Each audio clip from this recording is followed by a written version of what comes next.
Government is not reason. Government is not eloquence.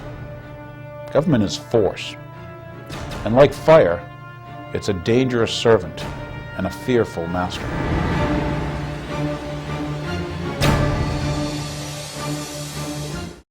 Well, thank you for tuning in. My name is Daniel Hapney, and yes, this is The Real Story. Favorite things I like to, ask my audience, and that is, could you think for yourself? Can you follow the money? So what I have, usually on many shows, I put in a little 9/11 Zen, just so maybe you'd think for yourself. And you'd say, gee, there never was a trial and nobody really caught anybody, and all the little stories we were told didn't add up. But you're already mad, and I guess they've succeeded in doing what? In doing what Hitler did, and that was finding a way to hate the Jews. Well, they've now found a way to hate the Muslims. And I'm sure you're being distracted and stuff, and that's why they do it, by this new mosque in New York City thing. Just a distraction. And by the way, if you do live in the United States of America and you believe in this republic, then you should believe in what? The First Amendment, which if you read the 5 things in there, one of them is freedom of religion. But notice how they're getting you distracted. Tonight's show, what I want to cover for you, or at least what I want to try to cover, is to bring to your awareness what was going on right before 9/11. What were some of the conditions? What happened before 9/11 that once we were distracted, it wasn't really that important. But looking back in hindsight, looking back in time, we see, my gosh, that's so coincidental, it's almost conspiratorial. So, for you people who, by the way, think that never before in history has anyone conspired, maybe you want to read history. Or have someone, if you can't read history to you, okay? And I always recommend turning off the television. So, a couple things. This is, once again, the pre-9/11 show. Yeah, what happened before 9/11? Boy, because we always hear it's a post-9/11 world we live in. So here we have this for you. First off, isn't it interesting how they planned to attack Afghanistan before 9/11? It comes out that the plan of attack plans were already on the president's desk. Now, if you know anything about planning, let alone contingency planning or military operations planning, that takes weeks, months to do. You don't just do it overnight. It's not like, oh, last night I had to cram for a war, like you're in college and I never read it before, but I'll cram and figure out this war thing. So this is important because it's like, oh, there was like foreknowledge, there was foreplanning.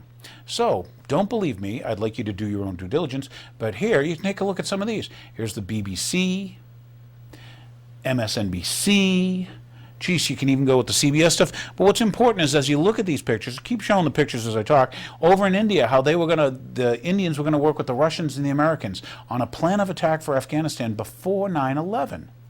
And when you find out that they pre-positioned troops and they signed orders to move troops, so that we could have troops available for this. And you say to yourself, wow, I heard about the gas pipeline, and I heard about in Waco, Texas, the Taliban was here in 2000 and said no to a natural gas pipeline. But it's rather interesting. We know that the negotiator for UNICAL or whatever was Hamid Karzai, who's now the president of Afghanistan. But before 9/11, they already planned to attack Afghanistan. Maybe all they needed was an excuse. Sounds hard to believe, doesn't it? But don't believe me. Once again, I've shown you I'm not the one saying this. News people from around the globe, even your own news media, tells you that they plan to attack Afghanistan before 9/11. How advantageous now, wasn't it? Now, it's interesting, too, because also before 9/11, and here you get to see this is a picture, this is from CBS, but we found out that there were $2.3 trillion missing that the Pentagon couldn't account for. How do you lose $2.3 trillion? Well, we moved to zero, we lost it. And the reason that's interesting is because here's a video clip. Here's, I want to say, Byrd, okay, Senator Byrd or whatever, and he's quizzing and questioning Donald Rumsfeld. I get tired of saying that defense is to be made an excuse for wasting dollars. I don't believe we should pay 1 cent for defense more than we have to. I seriously question an increase in the Pentagon budget in the face of the department's recent Inspector General's report.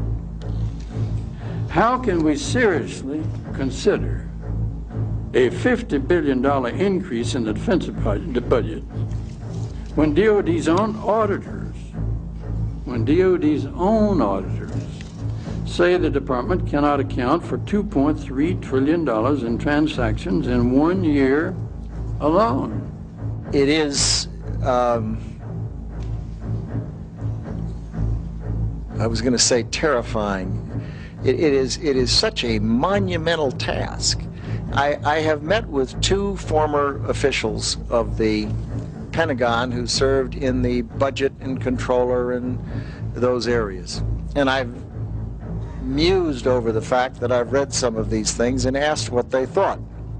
We process nearly 10 million paychecks a month. 10 million times to get things screwed up. I've had my pay screwed up 6 times since I've been in the department. And it's really bad when you screw up your boss's pay.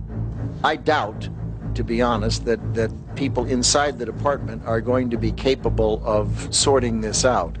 I have a feeling it's going to take some folks from outside to come in and look at this and put in place a process that over a period, and I regret to say, but I've seen how long things take. I think it's going to take a period of years to sort it out, and I think it'll probably take the cooperation of the Congress to try to get the system so that you can actually manage the financial aspects of that institution rather than simply report on things that have happened imperfectly. There's more oversight over the Head Start program than there is over the entire military budget. It's a terrible record, and it's preposterous that the Defense Department doesn't know what's happened to this money. This situation's a disgrace. It tells me that we can't meet our constitutional obligations to the taxpayers of our country to make sure that things are honestly and legally spent. We're told major cuts in education programs, and then we read, well, you know, $500 million is paid per year that isn't owed. It is an incredible thing that we arm the world and then turn around and come to Congress and say, look at all these weapons out there. They're almost superior to ours. They're comparable to ours. Well, of course they are. They're ours. We sold them to them. Since the end of the Cold War, we've sold more military weapons than the rest of the world combined. In the councils of government, we must guard against the acquisition of unwarranted influence, whether sought or unsought, by the military-industrial complex. The potential for the disastrous rise of misplaced power exists and will persist. So it wasn't me who said on September 10th that trillions were missing from the Pentagon. Now, what I thought was interesting, and I want you to take a look at this because it's not me saying it, of all the 5 sides of the Pentagon, isn't it interesting that when the plane impacted into the Pentagon, it didn't fly into Donald Rumsfeld's office? No. It happened to hit the side of the building that was under construction, didn't have many people, but who was working there? As you read it, isn't that interesting? Accountants and budgetary people. So money's missing from the Pentagon, and all of a sudden when it's attacked, who gets killed? But all the people looking for the missing money. Now I know you say, gee Dan, that's just coincidental. There's 5 sides to a Pentagon, so there's 4 chances they could have hit Donald Rumsfeld.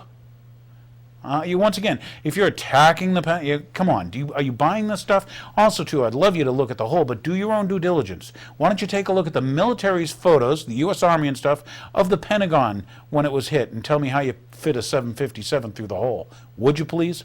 But we're still before 9/11 and the morning of 9/11.